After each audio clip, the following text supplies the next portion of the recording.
የኢትዮጵያው ጠቅላይ ሚኒስትር አብይ አህመድና የኤርትራው ፕሬዝዳንት ኢሳያስ አፈወርቂ አሁን በሁለቱ ሀገራት መካከል የተፈጠረውን ውጥረት አርግበው ለድርድር ለመቀመጥ መስማማታቸው እየተነገረ ነው። ሳውዲ አረቢያ አደራዳሪ ሆናለች። ባለፈው ሳምንት በአዲስ አበባ በቱርኩ ፕሬዝዳንት ሬሴፕ ጣይብ ኤርዶጋን ትችት የደረሰባት እስራኤል ፕሬዝዳንቷ አዲስ አበባ ተገኝተዋል። ከእስር ቤት በዋስ የተለቀቁት ሲሳይ አውግቸው ከማረሚያ ቤት እንደወጡ ወዲያው በፌዴራል ፖሊስ ተይዘዋል። ጤና ይስጥልን፣ ኢትዮ ፍሮንቶች ነን። አብራችሁን ስትቆዩ እነዚህን ጉዳዮች ትሰማላችሁ። እስከዛው ቻናላችንን ሰብስክራይብ፣ ላይክ እና ሼር እያደረጋችሁ አብራችሁን ቆዩ። የኢትዮጵያው ጠቅላይ ሚኒስትር አብይ አህመድና የኤርትራው ፕሬዝዳንት ኢሳያስ አፈወርቂ አሁን በሁለቱ ሀገራት መካከል የተፈጠረውን ውጥረት አርግበው ለድርድር ለመቀመጥ መስማማታቸው እየተነገረ ነው። የሁለቱን ሀገራት ውጥረት አርግበው ለድርድር በማስቀመጥ ሂደት ውስጥ ሳውዲ አረቢያ የማስማማት ስራውን ሰርታለች ነው እየተባለ ያለው። የካቲት ወር ከገባ አንስቶ ሳውዲ አረቢያ በኢትዮጵያና ኤርትራ መጠነ ሰፊ የሆነ ዲፕሎማሲያዊ ስራዎችን ስታከናውን እንደነበር ይታወቃል። ወሩ ሲጀመር አካባቢ የኢትዮጵያው የውጭ ጉዳይ ሚኒስትር ጌዲዮን ጢሞቴዎስ በሳውዲ አረቢያ ጉብኝት አድርገው ነበር። በዚያው በነበራቸው ቆይታ ከሪያድ ባለስልጣናት ጋር በኢትዮጵያና ኤርትራ መካከል ያለውን ውጥረት በማርገብ ላይ እንዳወሩ የዘገቡ ምንጮች አሉ። እርግጥ ጌዲዮን በሳውዲ አረቢያ ቆይታቸው ከሀገሪቱ ባለስልጣናት ጋር ኢትዮጵያ በሱዳን ግጭት ውስጥ ለጄኔራል ዳጋሎ ያላትን ድጋፍና ከተባበሩት አረብ ኤሚሬት ጋር ያለሽን ግንኙነት አቋርጪ አላቋርጥም በሚል ጉዳይ ላይ አውርተው ባለመግባባት ተለያይተዋል የሚሉም አሉ። ነገር ግን ከቀናት በኋላ የሳውዲ አረቢያው የውጭ ጉዳይ ሚኒስትር ልዑል ፋይሰል ቢን ፋርሃን አልሳውድ ወደ አዲስ አበባ መጥተው ከጠቅላይ ሚኒስትር አብይ አህመድ ጋር ሲወያዩ፣ በማግስቱ ደግሞ የሳውዲ አረቢያው ምክትል የውጭ ጉዳይ ሚኒስትር ዋሊድ ቢን አብዱል ከሪም አልኬሬጂ በኤርትራ አስመራ ተገኝተው ከፕሬዝዳንት ኢሳያስ አፈወርቂ ጋር ተወያይተዋል። እኚሁ በአስመራ ተገኝተው ከኢሳያስ አፈወርቂ ጋር ያወሩት የሳውዲ አረቢያው ምክትል የውጭ ጉዳይ ሚኒስትር ዋሊድ ቢን አብዱል ከሪም አልኬሬጂ ከሰሞኑ ደግሞ በኢትዮጵያ በአዲስ አበባ ተገኝተው ከባለስልጣናት ጋር ወርተዋል። በጥቂት ሳምንታት ውስጥ በዚህ ደረጃ በሳውዲ አረቢያ የውጭ ጉዳይ ሚኒስትርና ምክትል የውጭ ጉዳይ ሚኒስትሮች በኢትዮጵያና ኤርትራ የተደረገው ዲፕሎማሲያዊ ምልልስም ሁለቱ ሀገራት በመካከላቸው የተፈጠረውን ለጦርነት የቀረበ ውጥረትን እንዲያረጉ ያለመ ነው። እንደተባለው ከሆነም ሀገራቱ ውጥረታቸውን ለጊዜውም ገታ አድርገው ለመወያየት ፈቃደኛ ሆነዋልም እየተባለ ነው። ኢትዮጵያና ኤርትራ እስከ ባለፈው ሳምንት መጨረሻ ድረስም በተለያዩ መንገዶች እየተጠዛጠዙ ነበር።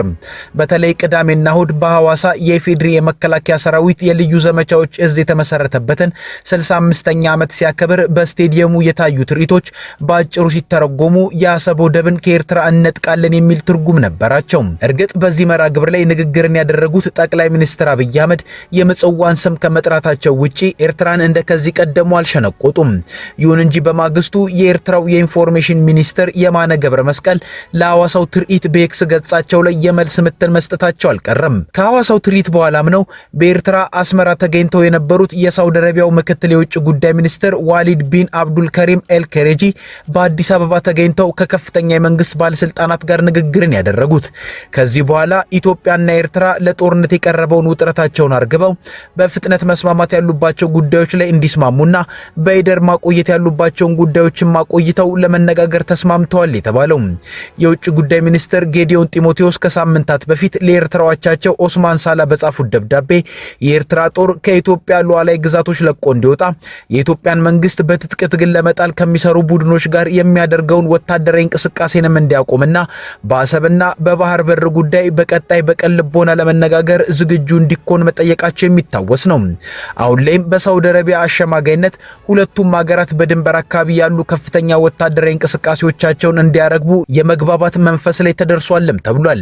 ኢትዮጵያን ከኤርትራ ጋር ያጋጫት አንዱና ዋነኛው ጉዳይ አዲስ አበባ ሉዓላዊ የሆነ ባህር በርን መፈለጓ እንደሆነ የሚታወቅ ሲሆን ሳውዲ አረቢያ ኢትዮጵያን የባህር በር እንደሚያስፈልጋት እንደምትረዳ ገልጻ ኤርትራ ደግሞ ለኢትዮጵያ ወደብን በንግድ ሕግ የማቅረብ ችግር እንደሌለባት፣ ነገር ግን ችግሩ ኢትዮጵያ በራሷ ሉዓላዊ ግዛትነት የምትይዘውና የባህር ኃይል ወታደሮቿን የምታሰፍርበት የባህር በር መፈለጓ እንደሆነ ለሳውዲ አረቢያ መግለጿ ተሰምቷል። እርግጥ ይህን ነገር የኤርትራው የኢንፎርሜሽን ሚኒስትር የማነ ገብረ መስቀልም በቅርቡ የኢትዮጵያ ሉዓላዊ የባህር በርን መፈለግ የጦርነት ቅስቀሳ እንደሆነም አድርገው አንስተዋል። ሆኖም ሳውዲ አረቢያ ኢትዮጵያ በወደብና በባህር በር ጉዳይ ከኤርትራ ጋር ጦርነት ውስጥ እንዳትገባና ሀገራቱ በሰከነ ሁኔታ እንዲነጋገሩ እንዲሁም ሳውዲ አረቢያ ኢትዮጵያ ፍላጎቷን እንድታሳካ እንደምትረዳት ኢትዮጵያን በምላሹ በቀጠናው ከተባበሩት አረብ ኤሚሬቶች ጋር እያደረገችው ያለውን እንቅስቃሴ እንድታረግብ ጠይቃለችም ነው የተባለው። ሳውዲ አረቢያ በኢትዮጵያና ኤርትራ መካከል ጦርነት እንዳይነሳ ደፋ ቀና እያለች ያለችውም የሁለቱ ሀገራት ጦርነት ለራሷ ብሔራዊ ደህንነት አደጋን የሚያመጣባት ስለሆነ መሆኑ ይነገራል። ሆርን ሪቪው የተባለውና ለኢትዮጵያ የውጭ ጉዳይ መስሪያ ቤት ቅርብ እንደሆነ በሚነገርለት ተቋም የሚንቀሳቀሰው ድረገጽ ከሰዓታት በፊት ያስነበበው ዘለግ ያለ ጽሑፍም ይህን የሚያትትና ሳውዲ አረቢያ ኢትዮጵያና ኤርትራን ለማስታረቅ እየጣረች እንደሆነ እንዲሁም አስመራና አዲስ አበባን ከፊታቸው ካለ አደገኛ ጦርነት ወደ ኋላ ልትመልስ የምትችለው ሳውዲ አረቢያ እንደሆነችም በትንታኔው አስቀምጧል። ድረገጹ የኢትዮጵያ የውጭ ጉዳይ አቅጣጫዎች ፍንጭ የሚሰጥበት እንደመሆኑም ሳውዲ አረቢያ ኢትዮጵያና ኤርትራን ለማደራደር እየሰራች ያለው ስራ ከጫፍ ለመድረሱ የተነሳውን ነገር እውነትነት ከጽሑፉ መረዳት ይቻላል። ሳውዲ አረቢያ ኢትዮጵያና ኤርትራ ከ1990 እስከ 1992 ዓ.ም ካደረጉት ጦርነት በኋላ ለ20 ዓመታት ያለ ሰላምና ያለ ጦርነት የቆዩበት ጊዜ ማክተሚያ የሆነውን የጂዳ ስምምነትን ስላፈራረመቻቸው አሁንም ሁለቱ ሀገራት ወደ ለየለት ጦርነት እንዳይገቡ ለመስራት ቅድሚያ የወሰደችውም ለዛ ነው። በሌላ በኩል ኢትዮጵያና ኤርትራ ጦርነት ውስጥ ቢገቡ ሳውዲ አረቢያ የምትቆጣጠረው የቀይ ባህር ቀጠና ከፍተኛ የሆነ የደህንነት ችግር ይገጥመዋል። ሪያድ የባህር መተላለፊያ ነዳጅን ከማጓጓዝ ጀምሮ ዋነኛ የኢኮኖሚ ማንቀሳቀሻዋ ነው። ስለዚህ ይህ ቀጠና ስጋት ውስጥ እንዳይወድቅ ነው በአስመራና አዲስ አበባ መካከል ጦርነት እንዳይነሳ የምትጥረው።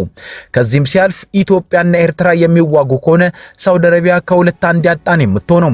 እስከ ባቤል መንደብ ተጽዕኖ እንዲኖራት የምትፈልገው ሪያድ ይህ አካባቢ አሁን ላይ በእስራኤልና በተቀናቃኟ የተባበሩት አረብ ኤሚሬቶች የመከበብ አደጋ ገጥሞታል። ስለዚህም ቢያንስ የራሷን ቀጠናና የኢኮኖሚያ ዋነኛ መንቀሳቀሻ የባህር መተላለፊያዋን ከስጋት ማጽዳት ስላለባት ኢትዮጵያና ኤርትራ እንዳይዋጉ በማድረግ ቀጠናውን ከስጋት ነፃ ለማውጣት መስራት አለባት። በሌላ በኩል ሳውዲ አረቢያ ያለባት የግብርና ምርቶች ፍላጎት ነው። ሪያድ ከዚህ ቀደም የግብርና ምርቶችን በባህል ሀብቶቿ አስመርታ ለመግዛት ሱዳንን በብዙ ተስፋ አድርጋ ነበር። ሱዳን ግን እጅግ የተራዘመ ጦርነት ውስጥ ነው የቆየችው። ስለዚህም ሳውዲ ለግብርና ምርቶች ፍላጎቴ ቀጣይ ጣፈንታዬ ኢትዮጵያ ናት ብላ ታስባለች። ስለዚህም የቀጠናው ሰላምነት እንደሚያሳስባት ነው የሚነገረው። በተጨማሪም ግን ሳውዲ አረቢያ ኢትዮጵያንና ኤርትራን ከጦርነት በመመለስ ራሷን ሰላም አማጭ በማድረግ የቀጠናው ተጽዕኖ አሳራፊ የመሆን ፍላጎቷ ከመቼውም ጊዜ በላይ ጨምሯል። ምክንያቱም ሪያድ ካለፉት 7 ዓመታት ወዲህ የአፍሪካ ቀንድን ጉዳይ ችላ ብለው ቆይታ ነበር።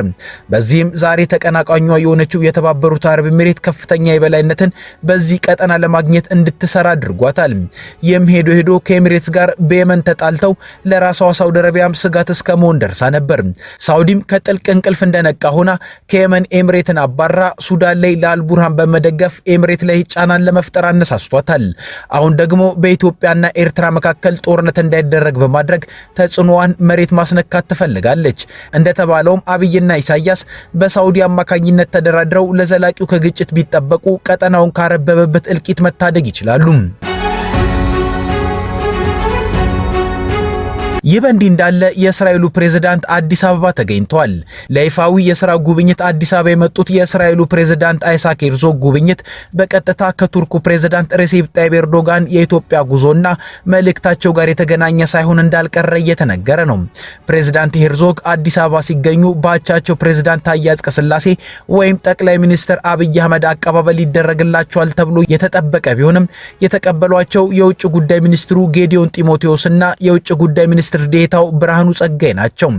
ይህም ከፕሬዝዳንቱ ጉዞ ጋር በተያያዘ ቀልብ ከያዙ ጉዳዮች አንዱ ሲሆን ጉብኝታቸው በቅርቡ አዲስ አበባ መጥተው ከነበሩትና ከእስራኤል ጋር በተያያዘ አሉታዊ መልእክት አስተላልፈዋል ከተባሉት የቱርኩ ፕሬዝዳንት ሬሴፕ ጣይብ ኤርዶጋን ንግግር ጋር ሳይያያዝ አልቀረም።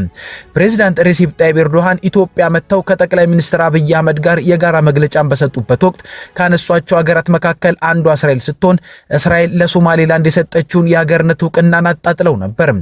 ኤርዶጋን በንግግራቸው እስራኤል ለሶማሌላንድ የሰጠችው የአገርነት ዕውቅና ለሶማሌላንድም ሆነ ለአፍሪካ ቀንድ ምንም ጥቅም አይኖረውም ነበር ያሉት። በወቅቱም ይህ ንግግራቸው ሶማሌላንድን አስቆጥቷል።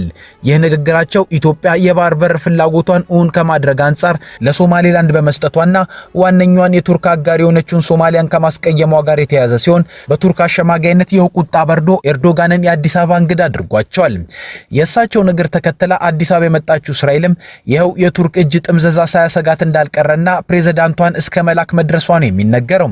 ሆኖም የእስራኤል የውጭ ጉዳይ ሚኒስቴር የእስራኤሉን ፕሬዝዳንት ጉዞ አስመልክቶ ባወጣው መልእክት ኢትዮጵያ አፍሪካ ውስጥ ወሳኝ ሀገር እንደሆነች የገለጸ ሲሆን በእስራኤልና በኢትዮጵያ መካከል ያለውን ትብብር በአጠቃላይም ከአፍሪካ ሀገራት ጋር ያለውን ግንኙነት ይበልጥ ለማጠናከር ትልቅ ምዕራፍ የሚከፍት እንደሆነ ነው የገለጸው። መረጃዎች እንደሚያመለክቱት የእስራኤሉ ፕሬዝዳንት ከፕሬዝዳንት ታዬ አጽቀሥላሴና ከጠቅላይ ሚኒስትር አብይ አህመድ ጋር የተወያዩ ሲሆን የሁለቱን ሀገራት ከተመለከቱ ጉዳዮች ባሻገር በግልጽ ይፋ ባልተደረጉ ጉዳዮች ላይ መወያየታቸውም ተዘግቧል።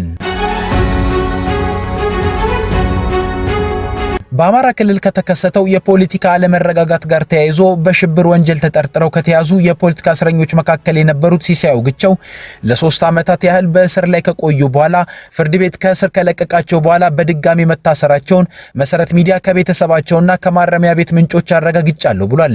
በፌዴራል ከፍተኛ ፍርድ ቤት ልደታ የጸረ ሽብር ወንጀልና የህገ መንግስት አንደኛ ምድብ ችሎት ሲሳይ በ100 ሺህ ብር ዋስ እንዲወጡ ብይን መስጠቱን ተከትሎ ከቂሊንጦ ማረፊያ ማዕከል ተፈተው ሲወጡ የፌዴራል ፖሊስ በር ላይ ጠልፎ እንደወሰዳቸው ታውቋል። እስር ቤት በር ላይ ሲጠባበቁ የነበሩ ወዳጅ ዘመዶቻቸው በፌዴራል ፖሊስ መዋከባቸውና በርካታ የታጠቀ የመንግስት ኃይል መንገድ ዘግቶ ሲሳይን ከእስር እስኪወጡ እየተጠባበቀ እንደነበረም ተሰምቷል።